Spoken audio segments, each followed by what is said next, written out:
Hi everyone. I want to talk about types of narcissistic family guilt trips. My name is Jerry Wise. I work with a lot of adult children of narcissistic families. I come from a marriage and family background, pastoral counseling background, addictions background, even worked in psychiatric areas and offices. And so I bring all of this information to helping those with those kinds of struggles. And these kind of struggles of guilt trips are very important because a lot of people come to me often and say, Jerry, help me with my guilt. I understand their crazy making or their guilt tripping, but I don't know what to do with my guilt. Well, the first thing is we want to identify the guilt tripping patterns. Number one, victim guilt trip. The narcissistic family member portrays themselves as the victim and blames you for their suffering. And they may say things like, you always hurt me, I do so much for you, and now this is how you repay me. And then there's 1,000 other ways that it can be said. And I believe that's a very common one. The narcissist who wants to be and is in control of everything, wants to be seen as the victim. They are the ones being persecuted, and that you are the one who are setting up the circumstances for the victimization of them. Of course, that is a myth. It's not true. And so we want to first recognize victim guilt trip. In fact, you can even list all of these if you'd like. And then when you talk to your family or your family members, just check the one that they're using. And then you can go research and work on how can I counter that. And I've got lots of videos on countering those things. Number two, the comparison guilt trip. This involves comparing you unfavorably to someone else, often a sibling or another family member.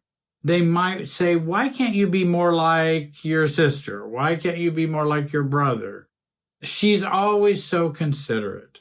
Or why can't you do what your sister does? She always comes and takes care of me and checks in on my needs or calls me often because obviously you don't call me enough.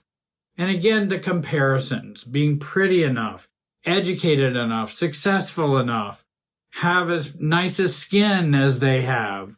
There's 1,000 ways for us to be compared to someone else. And those comparison guilt trips have been foisted on us for many decades, and it triggers guilt in us, which then keeps the power of those guilt trips going. Because often we give away our power at that point when we have those comparison guilt trips.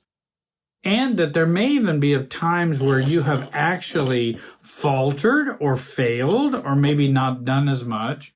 And they will use that as a sign of, see how you're not as nice or as good or as holy or as helpful or supportive as someone else. And I have a right to be imperfect. I have a right to fail. I have a right to have faults. And that doesn't mean I'm less than someone else. Number three, conditional love guilt trips. And I've had even people say, what is unconditional love? And Jerry, help me with what is conditional love? The narcissist uses love and affection as a bargaining tool. They may say, if you really loved me, you would do this for me. I'll only love you if you meet my expectations or if you perform in a certain way. That's conditional love guilt trip. And those are very common tool or intervention or practice that narcissistic families use. If you don't do these things, then you must not love me. And I like to always separate those two things out. No, I don't want to do those things, and I do love you. And my underlying thought is, put that in your pipe and smoke it. I don't say that. I just go, wait a minute. I do love you, and I don't want to do those things. I do love you, but I don't want to bring back casserole for Christmas dinner this year because I've got 3 young children. I'm trying to deal with them, a husband who's had to do overtime, and I just don't have time to do that. And I still love the family and I still love you. So I'm going to separate out those things with conditional guilt trips. Number 4, the martyr guilt trip. Many of you have experienced that, I'm quite sure. They exaggerate their sacrifices and hardships to make you feel guilty for not meeting their demands. For example, I've given up everything for you. I changed my whole life when you were born. And this is how you repay me? I remember one father in a situation who told his daughter, and I paid for your college. And now you're not going to do this? When actually they again edit things, and narcissistic families edit out things, rewrite history, overemphasize the amount of help that they gave. Her education cost, I don't know how many tens upon tens of thousands of dollars, maybe even $150,000. And dad contributed $5,000. And he says, I paid for her education. And that exaggeration is very common for martyr guilt trips. They will exaggerate the amount of what they have given and how they have sacrificed for you. And of course, he gave $5,000. Now, he gave $5,000. I think that should be appreciated. Nothing wrong with saying, well, thank you so much for contributing your $5,000. I appreciate that. But Dad, my education cost me $145,000. So I'm not sure that using that as a tool is the best thing to get me to come around. I'm not going to feel that guilt. I'm not going to choose that guilt because you have sacrificed everything. And also, I often will tell parents, or even have told my own parent, that that's what parents do without being or needing to be paid back. I understand that's not how our family works, Dad, in this situation. But I think parents do that because they have a child. Well, I bought you your first car. Well, often kids can't afford to buy a first car. I don't know where they're supposed to get the money. They don't have a career with General Motors or Delco or IBM or some company or whatever. They can't go buy their first car. So a parent helps with that. And a parent helps maybe even with the first apartment, maybe even with education. Maybe that's kind of normal. That's kind of reasonable. What's unreasonable is now you owe me. That's the unreasonable part. Number 5, the silent treatment guilt trip. This involves giving you the silent treatment or withdrawing affection to make you feel guilty. They want you to chase after their approval and their attention. And that's what silent treatment is about. Well, then I just won't talk to them and, they'll see how important or how much they need me. And they're hoping you will dive into the pool of guilt, and then you'll come back on hands and knees begging for, I'm so sorry. I know I shouldn't have done that. I recently had a woman who had been helping with her father's care, and he had been sexually abusive to her growing up. And this was in Massachusetts, and she was one of many siblings, and the other siblings weren't helping their father, who was having struggles with his own severe health issues and probably was close to death. And again, the issue of, I'll just keep things quiet until you come around and realize that you need my love and approval. And I always tend to want to, when someone is saying and making the point that I need their love and approval, I always tend to want to go, well, then maybe that's something I should not be pursuing. Because if you're going to make me hustle for it or chase it, then it's not real love or real or genuine approval. Number 6, shaming guilt trip. This is a very common one. I hear this one every day, all day, so many times. Narcissistic parents will use shaming tactics to make you feel inadequate or flawed. And they might say, "You're just such a disappointment. I can't believe you did that. I don't know why, Jerry, you won't come and visit me more often at the nursing home, when I have assessed a parent or a relative is just fine in the nursing home. They're doing well. They're just suffering from their own health limitations. But it doesn't mean I can stop my work and my full-time job to help me and them, with the financial resources. I can't stop all that and go visit them every day at the nursing home so they have someone to talk to. I'm sorry they are in this life circumstance. I didn't make their choices for the last many decades. And that may mean that they are uncomfortable at this point in life. That's okay. That's what life, that's, S happens. And you can fill out the S yourself. It does happen, especially when we made more poor choices over the years. And so there will be that shaming guilt trip of, you're just such a disappointment. Well, I might respond with, I can live with being the disappointing son. I can live with that mom. I can live with that dad. I hope you will also. Just because I'm disappointing doesn't mean I don't care. You're tying the two together. I don't tie the two together. And I can be the disappointing son and accept that. How long have I been the disappointing son? For like forever? Well, I can deal with that. I've come to accept that.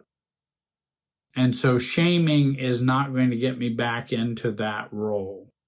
You're just such a disappointment. You're just not the son who I thought you would be. You're just not this and that and the other. Well, I'm just not. And I hope we can live with that. And if you can't, I can. And I'm not trying to be mean. I'm just trying to be realistic. It's okay if you don't accept that. And I can be okay to accept that because that's not a bind I want to find myself in. Number 7, conditional support guilt trips. They offer support or help, but with strings attached, and it's a way to comply with their wishes. They might say, if you don't do what I say, you'll regret that. Well, I might. That's possible. But I'm not sure I have to do what you say to not regret it. I may do something against what you say, but I'll have to deal with my own guilt in the future. Or, you can even say, if I don't do what you say and I feel guilty or have regrets, that's what I've got a therapist for. That's what I've got a coach for. And if you need a coach, come look online. You can come and have sessions with me. Also, I might share that I have an online program because we really want to change this stubborn guilt that we have. And I've got a program that's 6 modules long. I've spent 45 years on it. Take a look at it. It includes monthly group sessions with me. And I think you might find ways to overcome that guilt. Take a look at that down below. And I hope that you will decide it's time to make a real change. Number 8, there's future consequence guilt trips. The narcissist threatens negative consequences if you don't comply with their wishes. And again, if you don't do what I say, you're going to regret it. Again, that's what I have a therapist for. That's what I have support group for. That's what I have my home recovery for. Yeah, I might regret it. But I'm going to learn to deal with my own choices and my own decisions. And so I have to make those decisions the way I have to make them. If there's regret to deal with, that'll be mine to deal with. And I'm willing to take that responsibility. So you don't have to fuss with that anymore, mom or dad. You don't have to struggle with that. I'm going to take that burden on myself. But thanks for thinking of me. Number 9, religious or moral guilt trips. This is very, very common. They use religious or moral arguments to make you feel guilty for not conforming to their beliefs or values. This can be particularly potent if you share the same faith or values. Now, Jerry, do you think that's what God would want you to do? Well, I will need to check with him about that. I'm not sure that he has sent you to be my moral conscience. I think that's for me to work on my own moral conscience.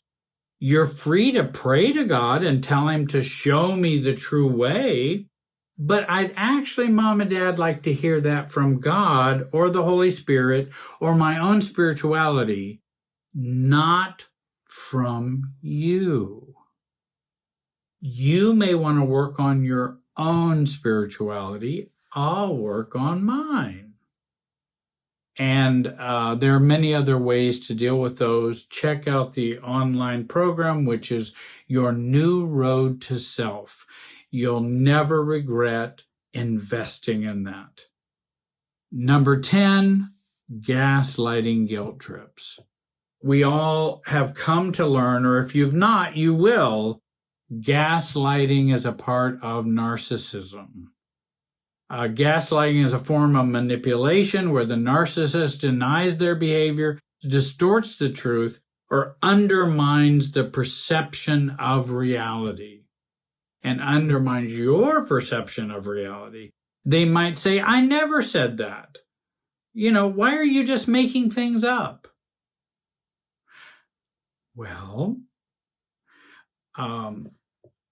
if you want to believe you never said it, that's okay. If you need to believe I'm making things up about you, you have that right to do it. But I'm going to stand firm in my reality because I know that's not what I saw, it's not what I heard, it's not what I experienced. Gaslighting guilt trips. Work on those things, I think, and there's some excellent books on gaslighting, which I also share so often, and I would recommend you take a look at those. I want to thank you for watching today. I hope you have a great day, and be wise.